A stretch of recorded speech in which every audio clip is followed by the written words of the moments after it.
Point After Podcast with your host, Julien Barnett.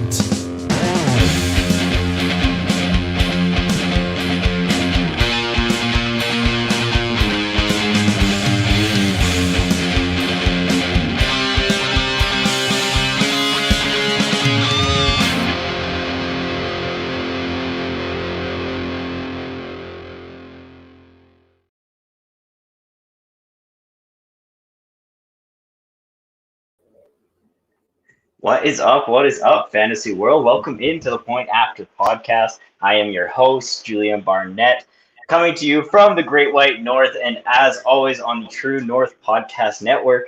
As you know, might notice we're on a different day this week, as well as a different time. We had to kind of shuffle some things together.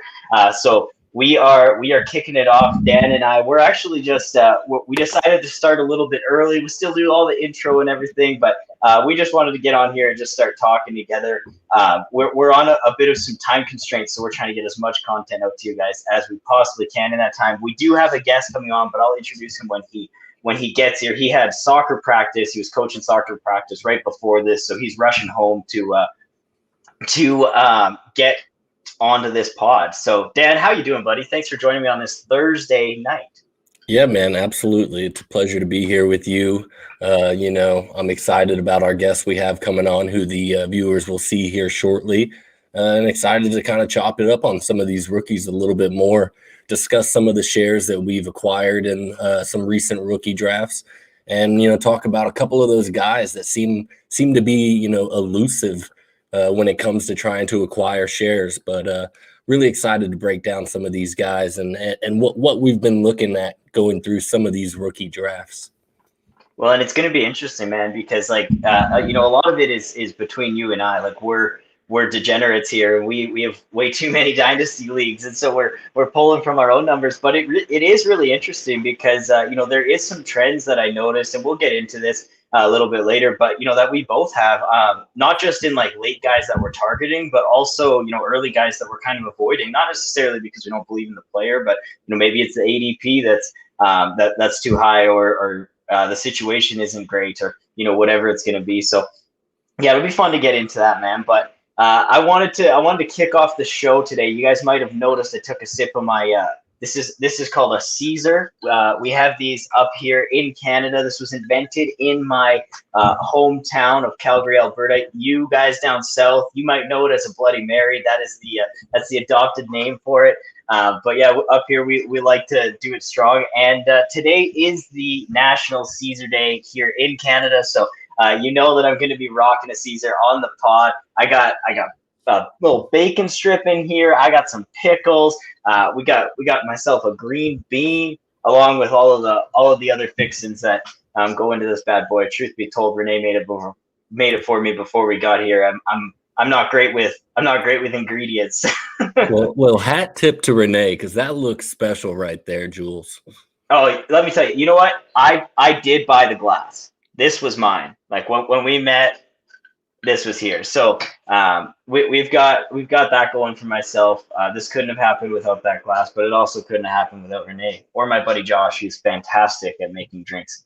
Shout out to my buddy Pat as well, who's a bartender. He just moved out to the West Coast, out by our buddies Trav Ty and Smokey Josh Nelson. He's living out there for the next couple of months. He's working on a little camping resort as a bartender there. So all right, guys. So should we just get into this, man? Like I've got a few double doubles planned for tonight. We're gonna be we're adopting this from the Gold Jackets podcast. Gymnastic himself kind of coined this and invented this this game. We could just start breaking down our rookie shares that we've went in and acquired. We could just talk about ours. I'm really cool to go either way to get this thing rolling. What do you think, buddy? Yeah, I say let's save the game for when our guest arrives, and let's go ahead and talk about some of our shares that we've got. You can pull up our sheets, courtesy of Dynasty Planet. I really do love that. That is a great tool for any dynasty. 100%. Yeah, it is great. And I mean, when I found out just this year that you can actually change it to what year they were drafted in. Dude, I didn't know that before either. I Blew was my mind. I was scrambling, being like, oh, I need to go through my leagues and figure out kind of where I'm at as far as shares go. And I'm on Dynasty Plan and I see drafted year with a little scroll there. I go to 21 and there it is right there, all laid out beautifully for me. So shout out to the guys over there at Dynasty Planet, making that such an easy, free tool for every Dynasty enthusiast out there. 100%. It is absolutely fantastic. I find myself on there all the time trying to find my own shares. And here we have it. So it's really interesting to kind of look at this. It looks like I have drafted a little bit more rookies than everybody else. My font is just a tiny little bit smaller. We are rolling, guys. We'll drop this out. We'll come back, but. But before we come back, I want to introduce our guest, Christian Willams. You can find him on Twitter at CWilliamsNFL. Christian, thank you so much for coming on tonight. I know you've had a absolutely bonkers night, busy night. I cannot thank you enough for taking the time to hop on the pod. Yeah. Sorry, I definitely didn't hear a word you said because I am having some real bad issues with my headphones, but I heard the last part, so I'm very excited to be here. Thank you guys for having me. Absolutely no worries, man. We are rolling with the flow on this one. Before we kind of get into like our main segments for today, I just want you to take the people through some of the stuff you're working on. You're a Devy expert. You're featured on Fantasy Pros as a Devy writer. You also are the director of operations at the Cut FFB, and you're a co-host of the Devy Royale podcast. So a lot of things going on, man. You guys just released an absolutely outstanding, extensive, and full draft guide, 125 pages, chock full of not just fantasy relevant players, but also offensive linemen, all of our defensive players, all these incoming rookies, which is not it's not an easy resource to find detailed breakdowns on all that. So just kind of I wanted to say thank you for producing that, and I might say all that for free as well. So absolutely outstanding resource for the people, and tell us what else you guys are working on. I know I kind of stole the thunder there, but well, yeah, man. Thanks for the kind words. First of all, that was one of my favorite projects that I've ever worked on, and we're excited to do it again next year. We already started on the 2022 draft guide. I'm starting to get it set up right now. But other than that, I mean, man, like you said, I'm doing a lot of things right now. I'm working with my good friend Jeff for whom J Bell tolls, Jeff Bell, who is one of my co-hosts on the Devy Royale. We are working on another Devy conference breakdown article for Fantasy Pros, and I'm finishing up my Dynasty rankings, and we're on a little bit of a hiatus from the Cut, but we're returning. We're going to live shows on Monday nights at 10:30 Eastern, so a lot of exciting stuff going on. But like you said, a lot of stuff going on. So sometimes I forget all the things that I'm working on. I'm supposed to be working on a Carson Strong article. So I'll probably get around to that here soon. But yeah. Thank you so much for the kind words. That's very nice of you. No, of course, man. It's my pleasure to have you on. And I really appreciate people who are able to grind like that. And like the work you're putting in, it definitely shows. And and us in the fantasy community, we look up to you. So thank you for coming on the podcast. Thanks for doing what you do. And man, let's get into it. So being the Devy expert that you are, we're going to take a little game that we've adopted from the Gold Jackets QB podcast, or Gold Jackets podcast, sorry, from our friends over at the Gold Jackets podcast, Gymnastic. That's the guy who created it. That's what I'm trying to get to. Basically, the way that this game works is I'm going to give you two players that are back-to-back in ADP, or very similar. And I'm kind of trying to incorporate players who also were drafted in the real NFL draft similarly closely to one another, in the same round, or, 10 to 15 picks apart. And then we're just basically going to talk about them for fantasy, which one of these guys you would prefer on your fantasy team. And then, we'll just do a little pros and cons for each guy. For the quarterbacks, I tried to kind of stay to more of the bigger conversations because, we can talk about Kellen Mond and Ian Buck and, and Davis Mills, or we could talk about the guys that people actually are, going to be contemplating putting in their lineup week one.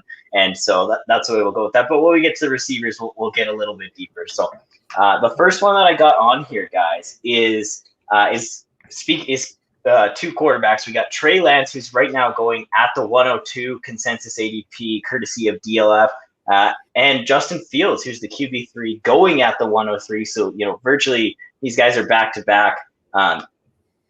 Really take your pick. I mean, I know which way you lean. I've followed you for a while, so I don't really need to ask you, but I do I want to make the case because I know that Dan, he's got 4 or 5 shares of Trey Lance. So I kind of want to talk about this between the two of you guys and break this down. So Christian, I'll go to you first.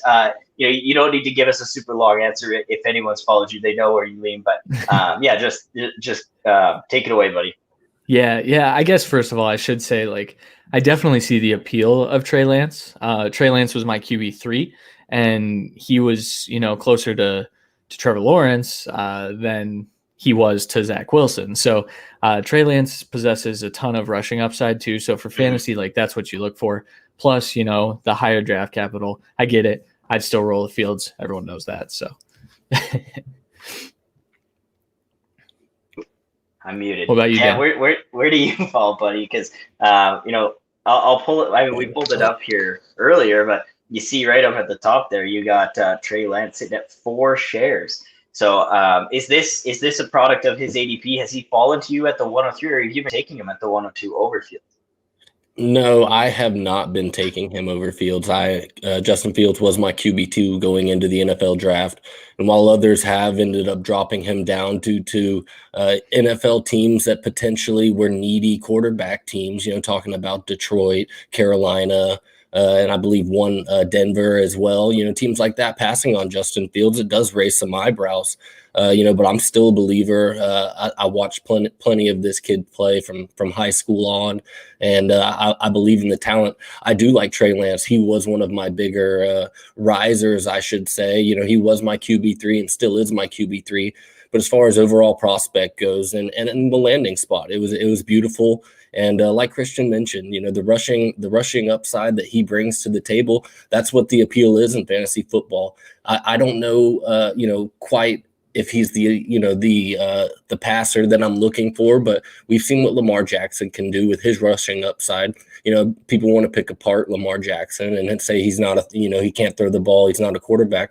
Well, guess what? He's a top 5 quarterback in fantasy football every year essentially. So I really do like Trey Lance, and I've been getting him at the 3. More people have actually been on the Fields wagon, it seems, than I was expecting. I thought I would end up with a lot more shares of Fields, but people in the community have been pretty stiff on him as far as him being right there in the 2 discussion. Well, and I think it speaks to scouting process and us all developing our craft. This is the guy that we've kind of bought into as this is our QB2, and they both went to positions where they're probably going to get to start this year. At least I think Justin Fields will immediately. Lance, we'll kind of see how they roll with that.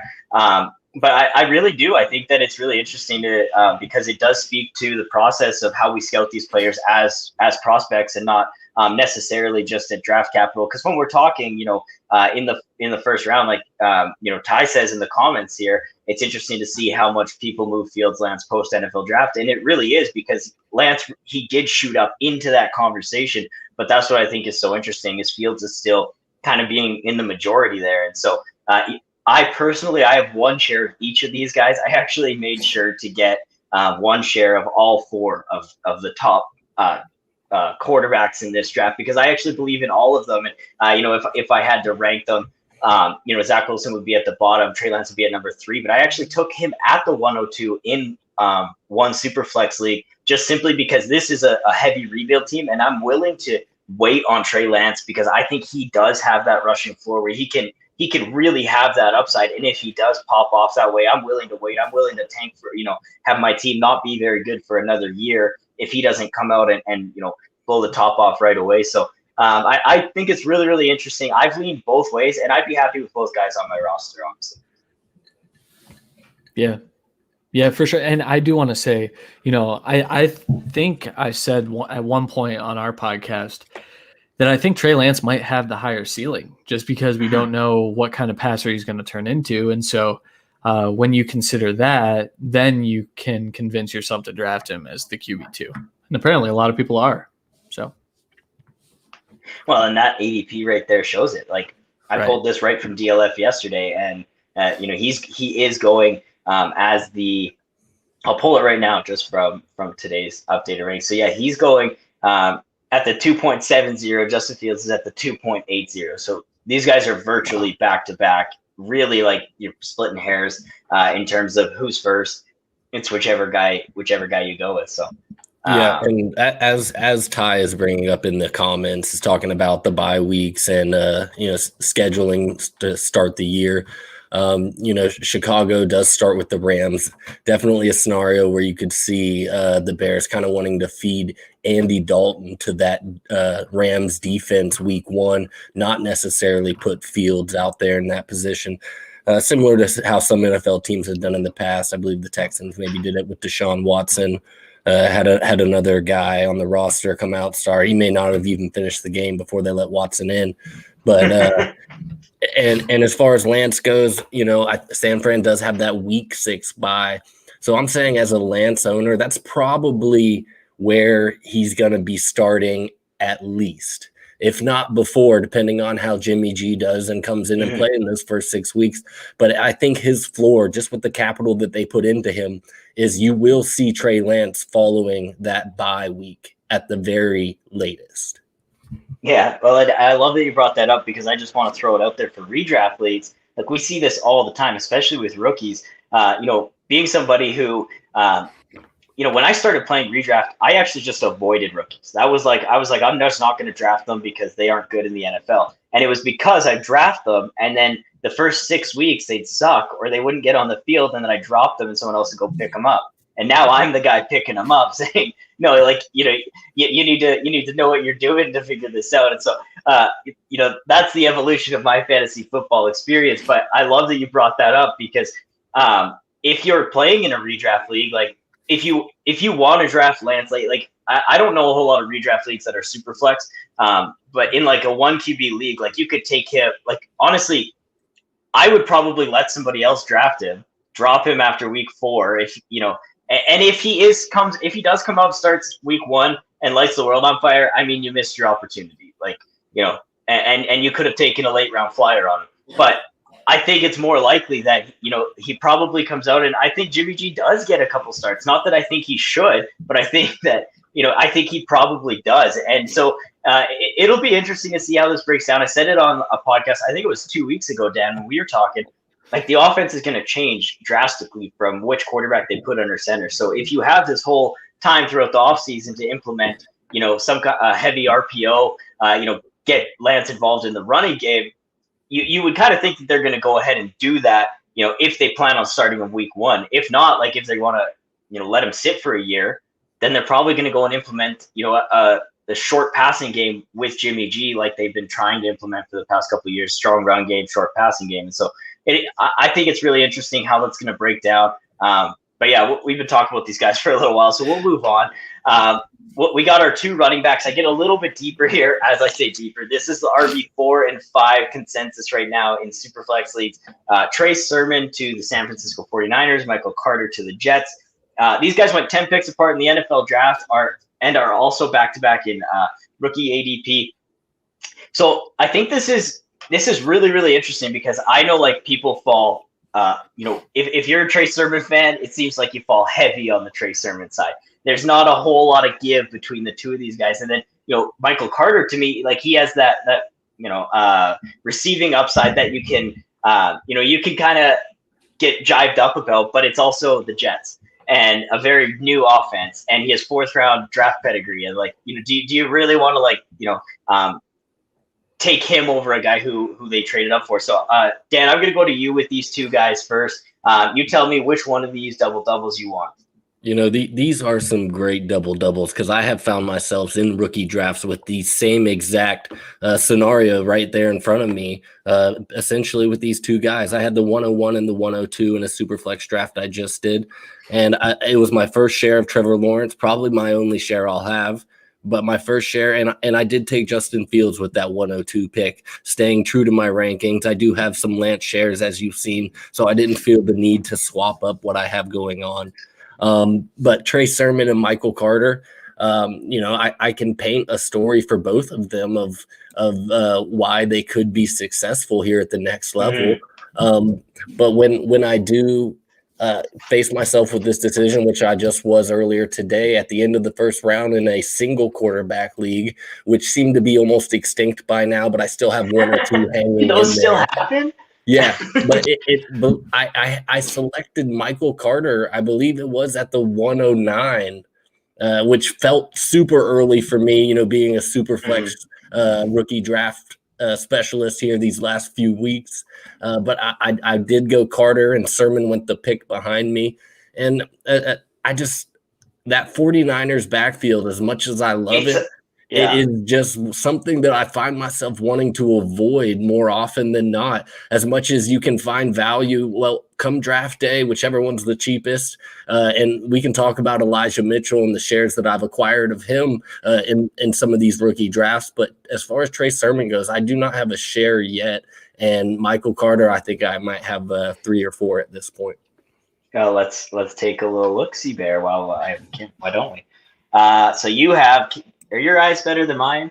Can someone find? Let's see. I'm lost here.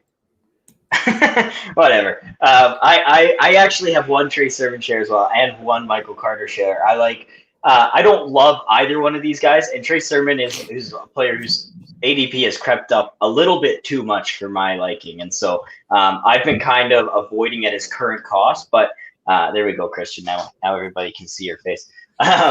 But when I took that Trey Sermon share, it was back at the back half of the second. I think I had him at the 209 is where I took him there, and that seemed like a good value for me.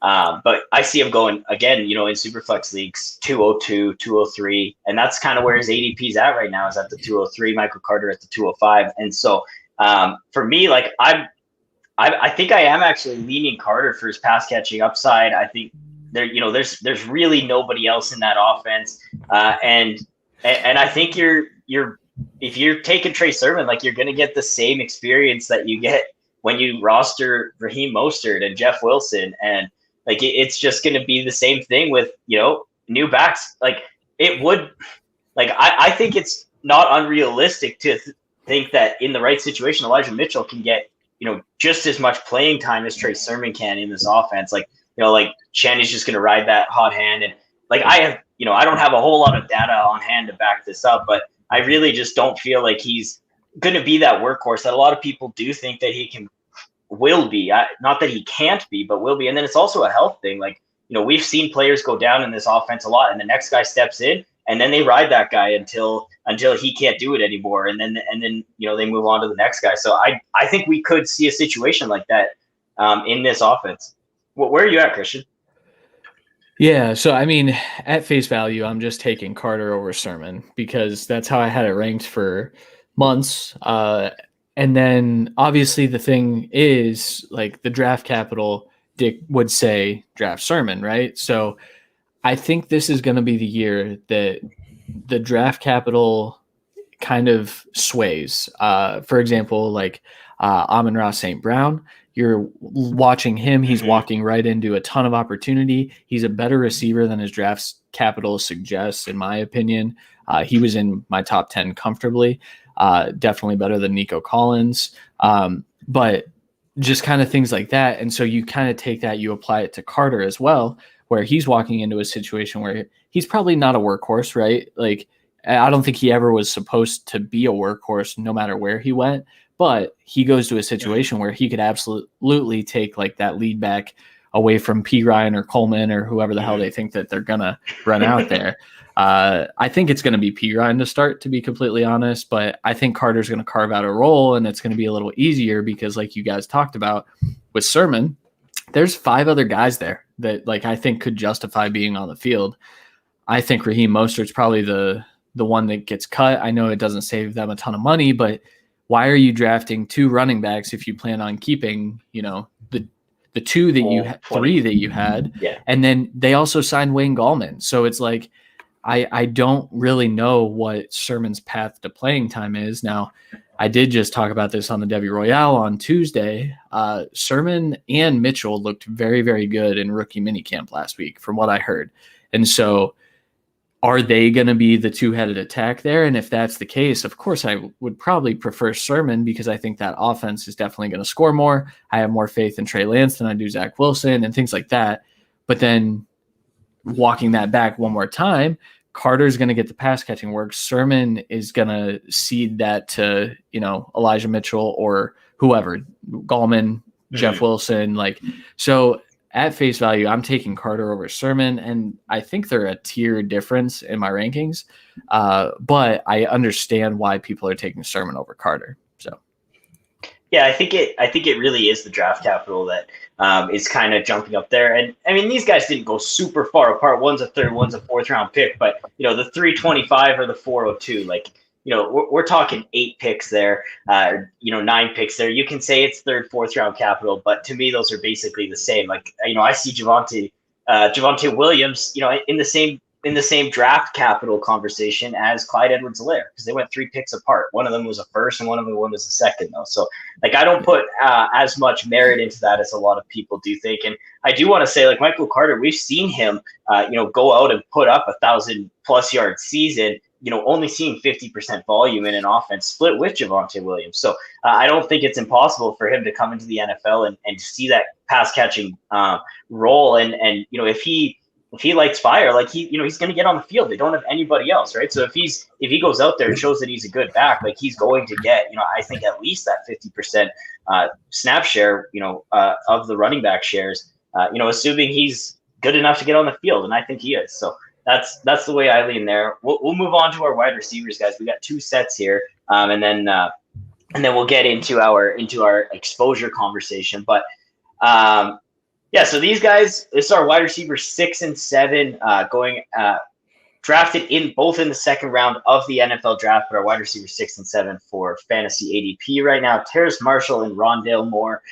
These guys went 10 picks apart in the NFL draft.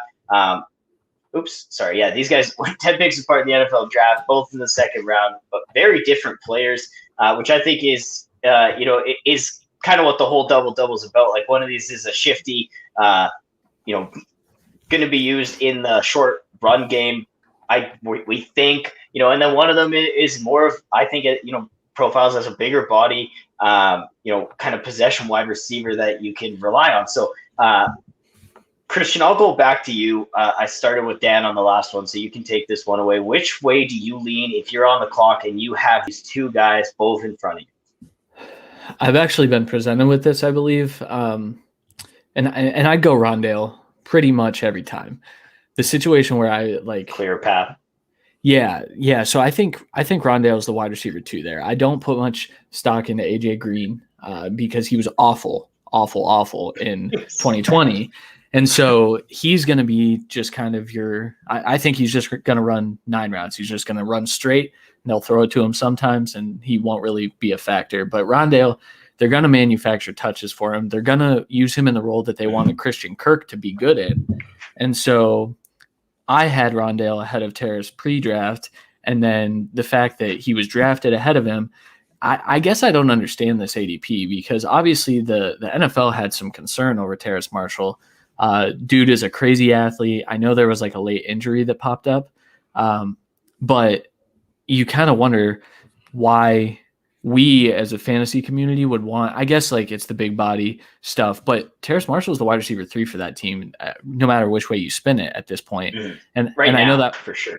Right. And I know that was valuable in Joe Brady's offense at LSU, and Terrace Marshall was a touchdown god, and he probably still will be if they can score points. But they have Sam Darnold, so still TBD.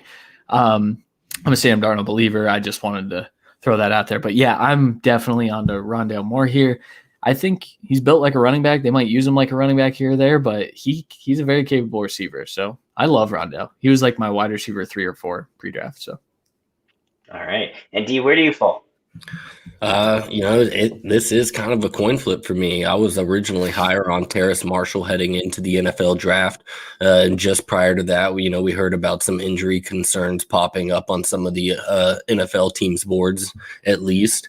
And while it's not a major factor, he did slip down a little bit in the NFL draft, and Rondale Moore did get some quality capital and is tied to a quarterback that we do love for fantasy purposes and a system in that air raid offense. There's plenty of targets for wide receivers wide more often than not. Rondale Moore is going to be on the field often his rookie year. And while I do like Terrace Marshall and his skill set, his best bet is that Robbie Anderson is not with the Panthers the next year. But as much as we love the Joe Brady connection, I got news for you. Joe Brady might not be with the Panthers the following year either. This guy is going to be a hot commodity, especially if the Panthers can fire off in 2021. Look for Joe Brady to get a head coaching gig more sooner than not. And then the connection that we're talking about is long gone. Terrace has lost his guy.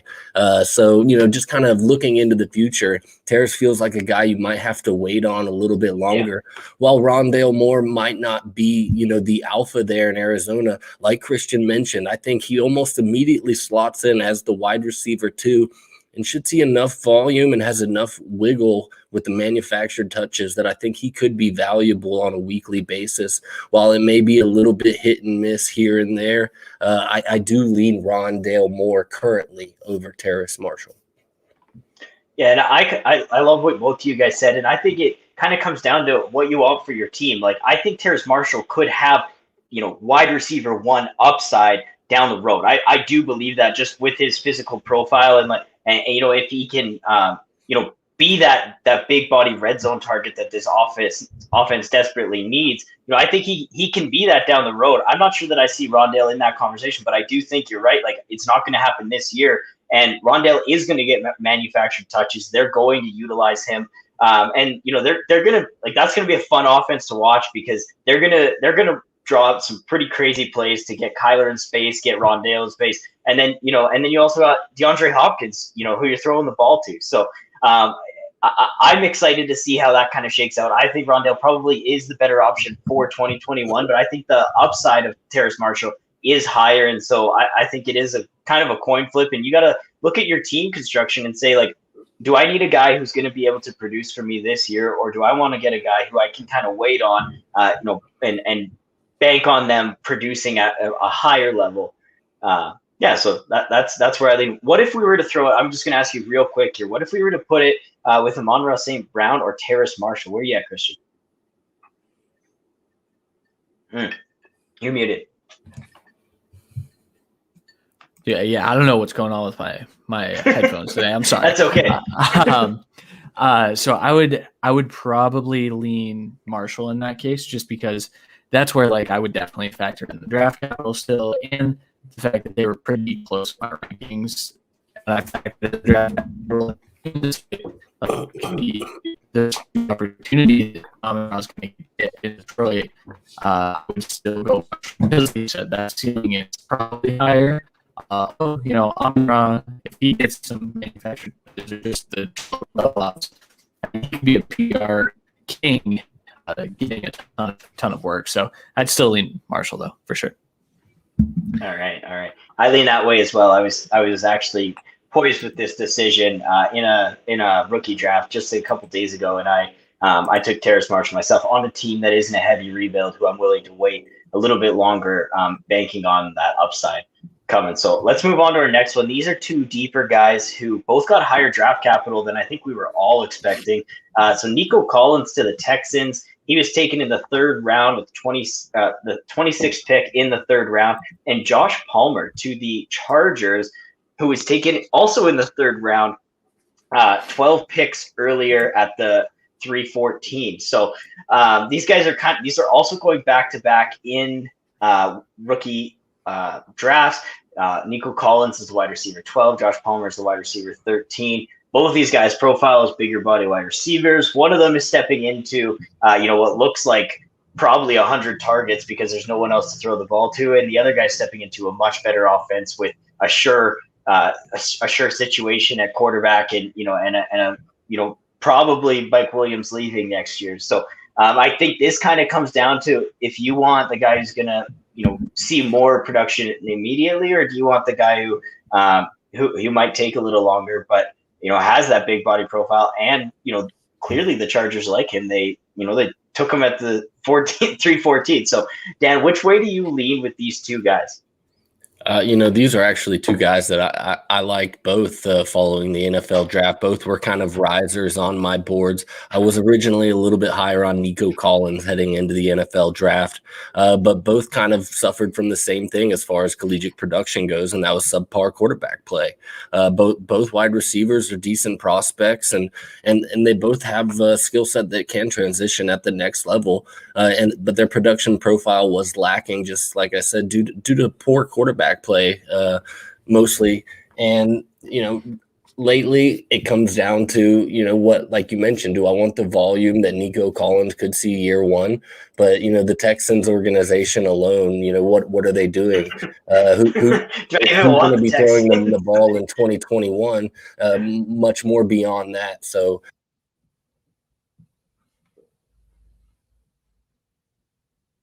oh no. D, you cut out, buddy. Palmer. All right. Well, Palmer might be. You cut out there. You cut out there, buddy. What was the last 10 seconds you said? Just repeat it.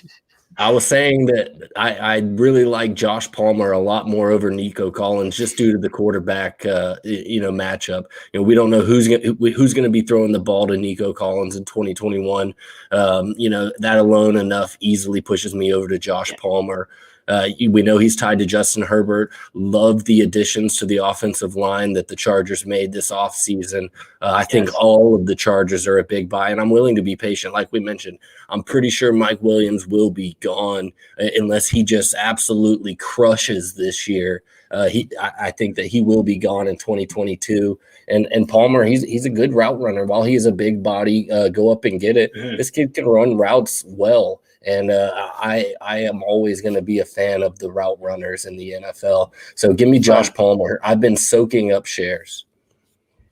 I love it because, he's playing with one of the best route runners in the game in Keenan Allen. So, that's only going to help him develop. And I like it as well. I actually have been buying up a bunch of Nico Collins because I've been finding that he's been slipping after Josh Palmer in a lot of my drafts. I'm getting him at the end of the third, mid to third round. And so at that point, I will take the athletic profile. I will take the chance on the opportunity because, if he does take advantage of it, he's a third round pick. Really, what do you have to lose?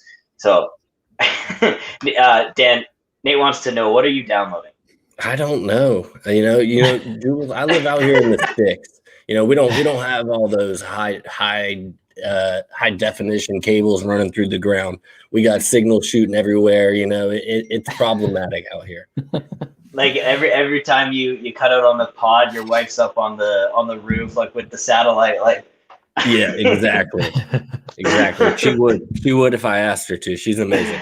I love that. Cheers to her, eh? I was saying earlier, Christian, today's National Caesar Day up here in Canada, and the Caesar is the original Bloody Mary. I mean, that's kind of its adopted name down south, but it was invented in my hometown of Calgary, Alberta, at the Westin Hotel. It was called the Calgary Hotel. Now it's called the Westin Hotel. But we celebrate it pretty hard up here. So when I was doing a podcast on a Thursday night, I was going to get myself a Caesar. Yeah, Nate says you got stuff. PG. That's disrespectful, Nate. Shame on you. And Lindsay Kennedy in the comments. She also lives in Calgary. I met her on Twitter. Appreciate you checking out the show, Lindsay. I'm Calgary born and raised, and I'm proud of it. So let's get into our most owned players, guys. I've made this little chart up, but because nobody can see this, I'm just going to go to the next slide. This is our most owned players. This is our least owned players. So for notable guys. So I wanted to pull this up together. I thought this would be really interesting to kind of look at. Me and Dan, we kind of take up the majority of this. Christian, I apologize for taking over with this. Dan, I think you've done 15 rookie drafts at this point, 15 rookie startup drafts. I'm at 14 or 15 leagues myself. Wow. That are all finished drafting now. And so this is basically where I'm locked in post-draft. I did send out a bunch of trades to try and get some Devonta Smith shares before this pod.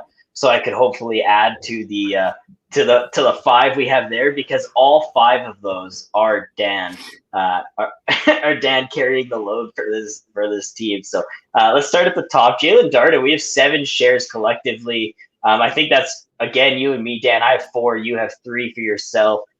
This is Twitter's darling boy. Everybody loves him as a sleeper. He's going to Tampa, which, we've seen Scotty Miller, Antonio Brown in recent years all produce. So with Tom Brady, I mean, I'm not going to say all the opportunity in the world is there, but I mean, he's learning from, the greatest quarterback of all time, playing with some really, really good wide receivers. So, for the 4th round or 5th round pick that it's going to cost in leagues that go that deep, I mean, that's mostly what this is. Again, like Kylan Hill is another guy. Connor absolutely loved Kylan Hill. Connor from the Gold Jackets QB podcast.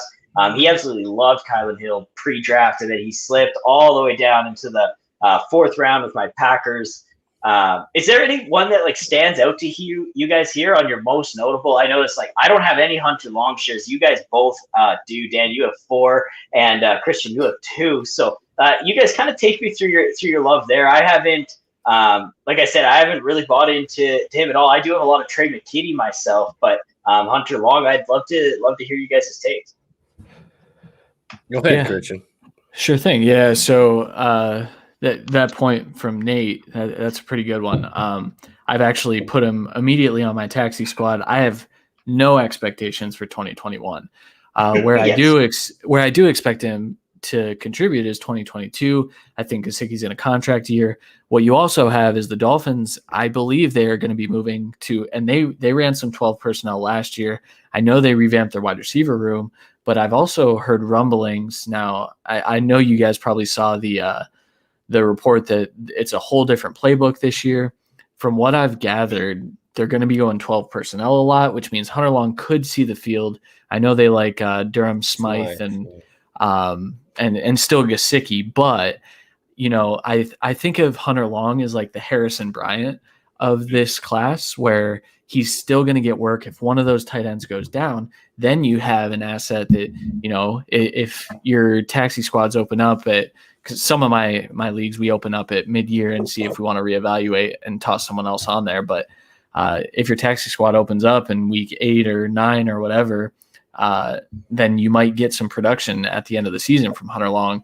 He's just a player that I had him ranked fairly highly pre-draft, and then he actually got the capital to back it up. So he's a guy that I'm definitely targeting, and he ends up being such a good value in all these drafts. His ADP is so low, it doesn't make sense. Man. I know, basically free.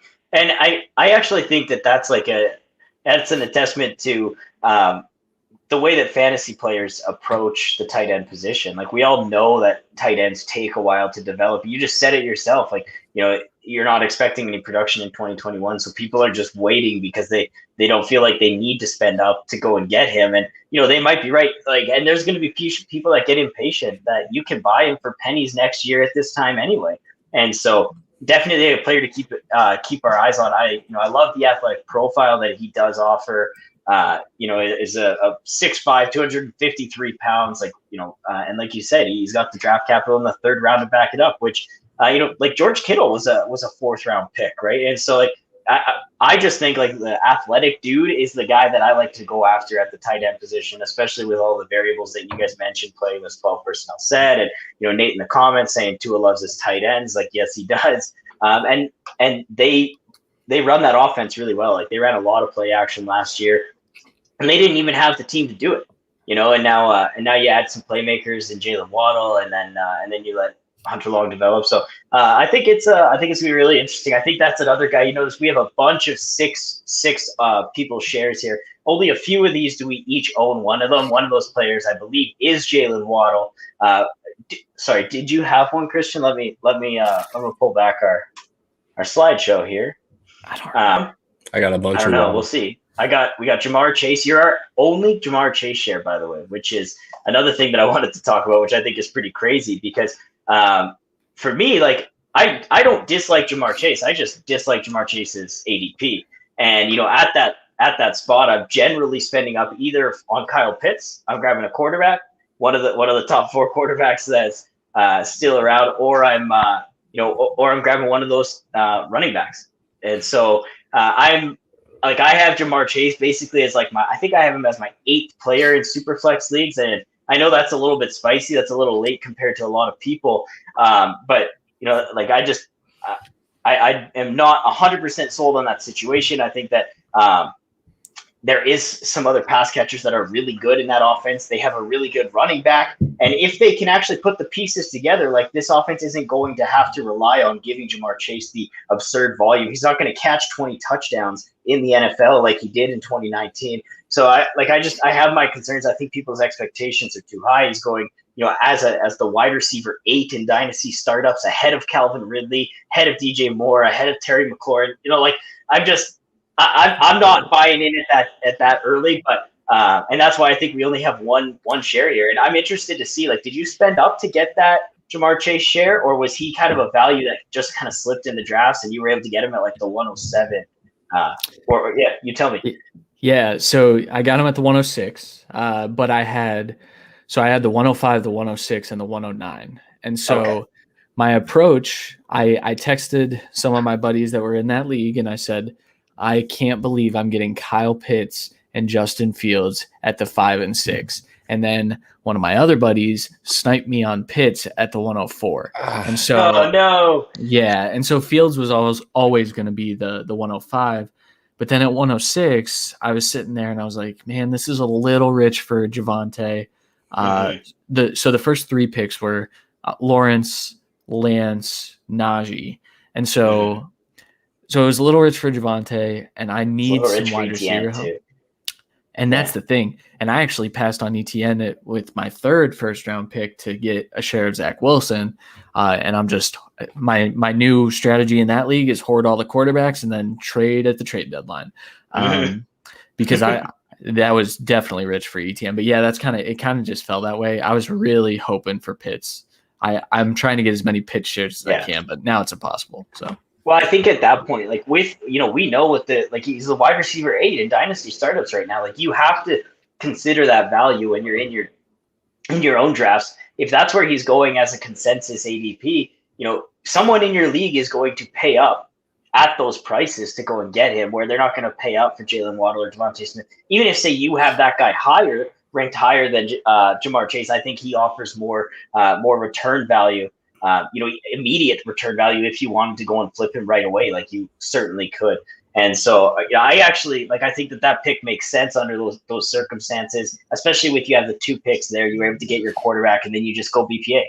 So yeah, sure. I'm on board with it for sure, man. Another guy, a couple notable Leaf stones. So we've got obviously Trevor Lawrence. We only have the 2 shares. I think that's 1 for me, 1 for Dan. I think that's wrong, though, because I actually have 2 Trevor Lawrence shares. One's in a heavy rebuild that I'm doing, and then the other one was an orphan team that I took over. I traded up to the 101 to get. But the other guys that are really interesting are the Zach Wilson shares. Dan, you don't have a single one. Both Christian and I have 1 share. Got him at the later in the first than I thought that he should have went. I got him at the 108 in this part, or 109, I believe, in this particular league. And I think you just said you got him around that spot as well. Yeah, Christian? Yeah. I actually do have 1 share. I may not have had that league clicked when I got my queue. It's a 16 team league. Okay. And that's even better then. I had the 104, and I've had nightmares about this pick because obviously 16 team super flex quarterbacks are hot and heavy. So it went 1, 2, 3, just like you would imagine. And I'm sitting there staring, and my QB2 right now was Gardner Minshew. Yeah, okay, so here I am with no QB2, and that's my one and only Zach Wilson share that I got, sitting at the 104 in a 16-team league. Hey, but I'll let you know, I took home the championship with Gardner Minshew as my QB2 last year. Wow. Well done. I actually took over an orphan last year. The guy was all hyped about. He had traded a bunch of his future picks and all this stuff so that he could build a win now team full of OBJ and Joe Mixon and needless to say, it was not a very good team. My starting quarterbacks, he waited on. So I was lucky enough to get Drew Lock and Gardner Minshew as my 2 starting quarterbacks. And if you guys might remember, Drew Lock blew up the final 2 games of the season, and he actually cost me the 101, which I was not happy about. I put him in my lineup. He was the QB1. I think it was week 15 or week 14 or something like that, like right before the playoffs.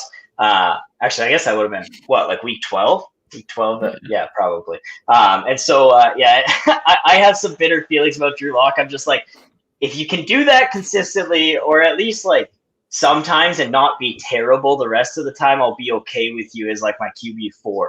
But that was actually the league that I did end up taking Mr. Trey Lance at the 102 in, paired him up with Drew Lock, I guess, who's my QB2. But I also had a bunch of picks in that draft. I ended up securing Javonte Williams as well.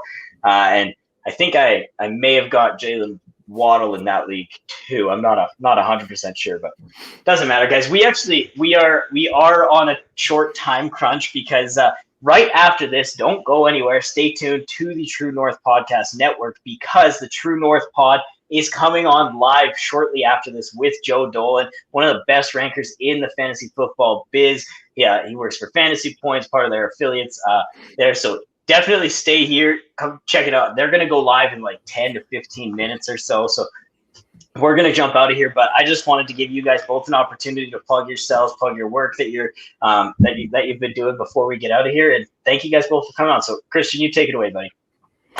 Well, you can follow me at C Williams NFL. At C Williams NFL. Follow, if you're interested. The podcast accounts are at the Cut FFB and at the Debbie Royale. You can find my stuff on Fantasy Pros. I'm going to be working on a little more extensively on some Debbie articles there as the summer progresses and getting into some of these prospects. Like I said, we've got Dynasty rankings coming out. Our live show is now 10:30 p.m. Eastern time on Monday nights. So that will be myself and my co-host at R Hall NFL. So we're going to get into it and hopefully get some good interactions with everyone. But yeah, first and lastly, thank you guys for inviting me on. This was a blast, and I'm glad to have come on, and hopefully, I get to come on another time. I'd absolutely ecstatic. love to have you on another time, man. I was just gonna say, hopefully you could come back. We can work that out.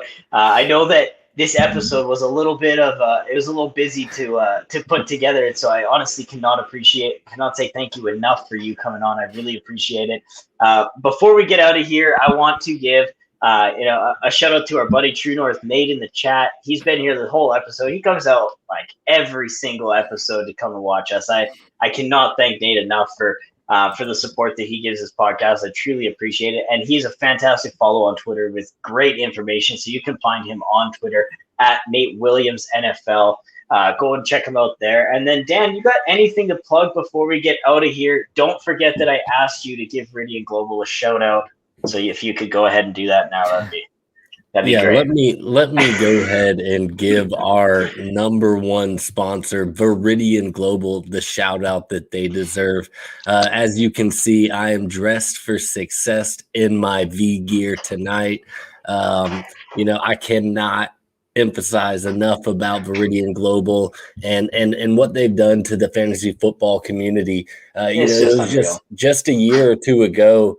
There's only a couple of the bigger teams that kind of had merchandise available, and now you look and I mean Viridian Global. You go to their website, they have 30, 35 plus fantasy football brands. I think it's even more now, man. I think they're over. It grows every time I see it, but it is A1. All their products are great quality and shows up at your doorstep in just a moment's notice.